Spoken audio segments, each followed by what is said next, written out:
So what's up everyone, welcome back to my new blog. सबजना सन्चै हुनुहुन्छ होला र म पनि एकदमै सन्चै छु।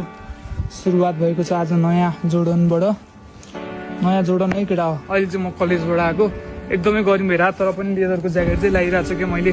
मलाई चाहिँ यो हप्प भए मौसम फेरि त्यस्तै त्यस्तै खायो क्या, जाडो नि होइन गर्मी नि होइन, पानी पर्न लागेको जस्तो, तर हप्प भएको क्या। तरकारी किन्न जानु छ, तरकारी पसल जानु छ, त्यहीँनिर जाउँ। यहाँनिर गाडी केही छैन नि, हेर्नु त गाडी छ छैन है, यहाँ गए हुन्छ भन्ने टाइपको हुँदैन, थिच्नै पर्यो, यसरी थिच्न पर्यो, केही समय पर्खिने आफ्नो त्यहाँ त्यसरी हेर्नु। गाडी साइकल सबै थोक रोक्नुपर्छ अब यहाँनिर, ल हेर्नु है। हामीले हाम्रो बाटोमा जान पायो, रोक्छ हेर्नु।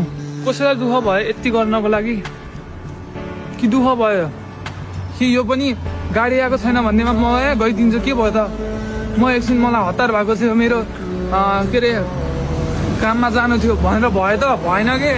काममा जानु थियो या जहाँसुकै जानु थियो मतलब छैन।